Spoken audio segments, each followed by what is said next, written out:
बिस्मिल्लाहिर्रहमानिर्रहीम, अस्सलाम वालेकुम, ladies and gentleman, boys and girls. आप देख रहे हैं वर्ल्ड टाइम्स का यूट्यूब चैनल और मैं हूं आपका host Salman Kazmi. World cup के सिलसिले में जितने भी मैचेस हो रहे हैं उनका रिव्यू लेके आपकी खिदमत में हाजिर हुए हैं अपने एक प्रोग्राम टर्निंग पॉइंट के साथ। तो जी हाँ, एक high voltage match which is supposed to take place between India and Pakistan tomorrow. ये मैच होगा जी अहमदाबाद में और हाई वोल्टेज मैच है, करोड़ों लोगों की नज़रें इस पे लगी हुई हैं।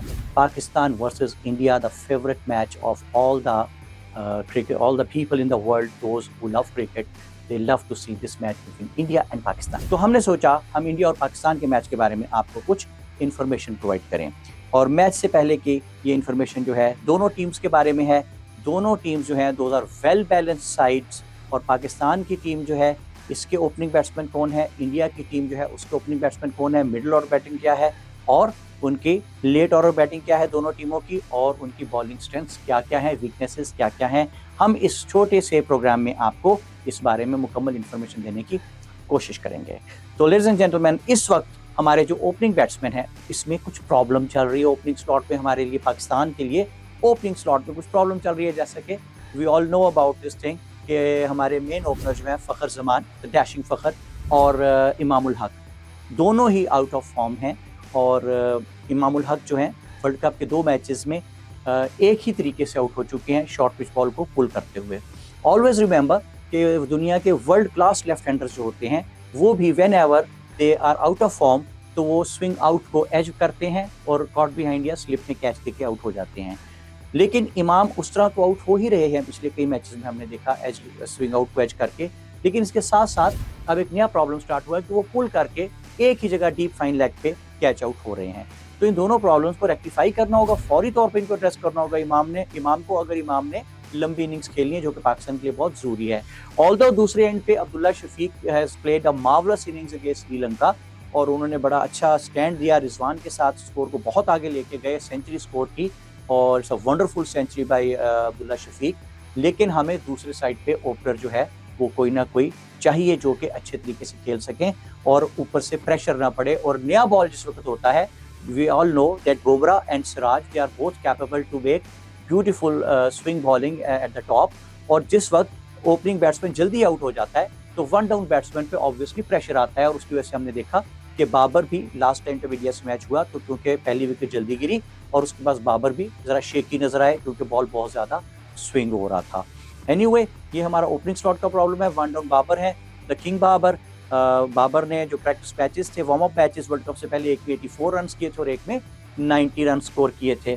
लेकिन वर्ल्ड कप स्टार्ट होते ही अचानक बाबर हमें ज़रा से ऑफ कलर नजर आए हैं अब तक। लेकिन भाईजान, किंग तो किंग होता है ना, किंग किसी भी वक्त जो है वो बाजी पलट सकता है। कोई मजाक नहीं कि कल बाबर एक यादगार इनिंग्स खेलने में कामयाब हो जाएं। लेकिन मेन स्टे हमारी बैटिंग का जो है एक बार फिर हमने देखा कि वो रिजवान पे है। और specially whereas the match between India and Pakistan is concern, तो रिजवान की बैटिंग और नंबर 5 पे लेफ्ट हैंडर सऊद शकील की बैटिंग ये टर्निंग पॉइंट साबित हो सकती है। उसकी वजह ये है कि they both are very good at playing the sweep shot. And always remember कि अगर आपकी टीम में ऐसे बैट्समैन मौजूद हों those who have got the ability to play the sweep shot well, तो वो स्पिन को बेहतर खेल लेते हैं क्योंकि spin is being killed. Whatever spin bowler was trying to do वो किल हो जाती है, इसलिए कि आप उसको आगे पकड़ के स्वीप कर देते हैं बॉल को। तो everybody knows Rizwan is very good at sweeping the ball and Saud Shakeel as well. तो ये तो हमारा मिडिल ऑर्डर है। और उसके बाद हमारा लेट ऑर्डर है जिसमें इफ्तिखार हैं, शादाब हैं, नवाज हैं। They can enhance the run rate अगर ऊपर से रन रेट थोड़ा कम हो। अब इसके बाद हमारी फिर फास्ट बॉलिंग आ जाती है। तो पाकिस्तान की जो फास्ट बॉलिंग है उसमें हमने देखा कि शाहीन जो हैं उनको डिकोड कर लिया हमने पिछले 2-3 मैचेस में देखा। मैं लफ्ज इस्तेमाल कर रहा हूँ decode. Shaheen has been decoded by the Indian batsman specially Rohit Sharma, और शुभमन गिल ने भी किया हुआ था। लेकिन अब पता नहीं शुभमन गिल शायद नहीं खेल रही, सफरिंग फ्रॉम डेंगू।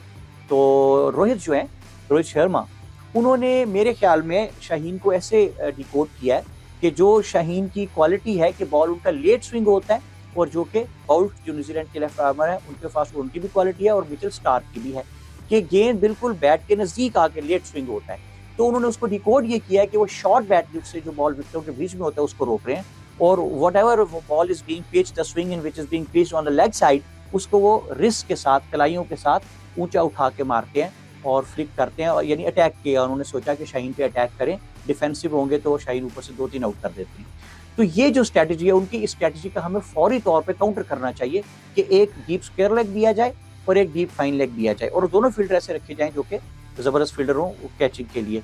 तो जो ही रोहित शर्मा को इधर बॉल मिलेगा और वो ट्राई करेंगे तो हमें इस पे एक चांस मिल सकता है रोहित शर्मा को to get him out very cheaply. Left hander दूसरे उनके साथ ईशान किशन ओपन कर रहे हैं।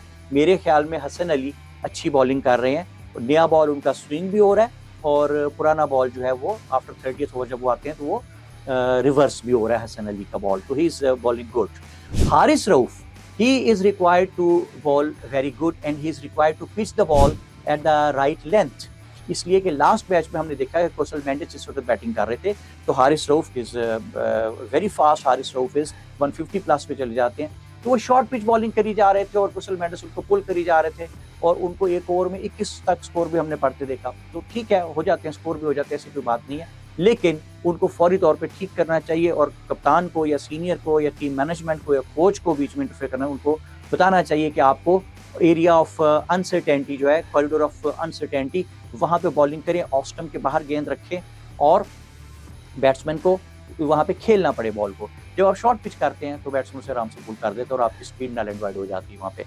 इसके अलावा स्पिन अटैक हमारा जो है that may create some problem. Shadab और नवाज दोनों का बॉल ब्रेक नहीं हो रहा, शादाब बिल्कुल ऑफ कलर लग रहे हैं, नवाज कभी भी बहुत ज़्यादा कोई ऐसे स्पिनर नहीं है जिससे दूसरी को बहुत खतरा पैदा हो जाए। लेकिन एक बात जो है कि दोनों बॉलर हमारे शादाब और नवाज खींच के बॉल कर रहे हैं, क्विक कर रहे हैं, जिसकी वजह से बॉल ब्रेक कम हो रहा है। अब यहाँ एक सोचने की बात यह है कि शादाब और नवाज पिछले मैचेस में हमने कम अज कम अराउंड 10 to 12 बाउंड्रीज लगते देखिए डीप पॉइंट पे।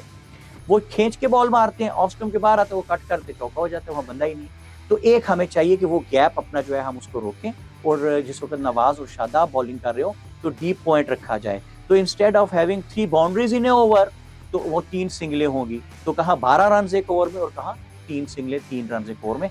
तो इस तरह हम दूसरी टीम के रन रेट को भी मैनेज कर सकते हैं। हमें कुलदीप को बेहतर खेलना होगा, और हमें बुमराह और सिराज का ओपनिंग बर्स्ट जो है, ओपनिंग स्पेल जो है, उसमें बॉल स्विंग ज़्यादा होता है, उसमें हमें बहुत ध्यान से बैटिंग करना होगी पाकिस्तान की टीम को।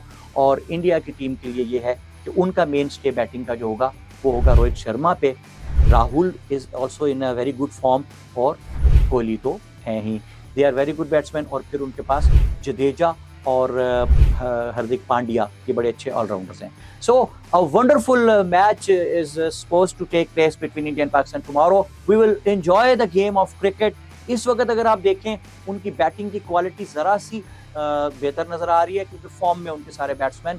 उनकी बॉलिंग इस वक्त सिराज और बुमराह और हार्दिक पांड्या और ठाकुर और जडेजा और कुलदीप ज़रा से हमें बेहतर नज़र आ रहे हैं। लेकिन कोई ऐसी बात नहीं है जी, जिंदा रहना है तो हालात से डरना कैसा, जंग लाजिम हो तो लश्कर नहीं देखा करते। मेरे ख्याल के मुताबिक इस वक्त दोनों टीमों के जीतने के चांसेस जो हैं वो हैं 50-50, और दिल ये कहता है कि पाकिस्तान जीतने के चांसेस पाकिस्तान के हो जाएं किसी तरह 90%, और इंशाल्लाह हम ये मैच जीतें भी। जो भी टीम ये मैच जीतेगी, एक बात तो श्योर है कि एक अच्छा मैच, अच्छी गेम ऑफ क्रिकेट देखने को मिलेगी। तो जुड़े रहिए वर्ल्ड टाइम्स यूट्यूब चैनल के साथ with Salman Kazmi, turning point.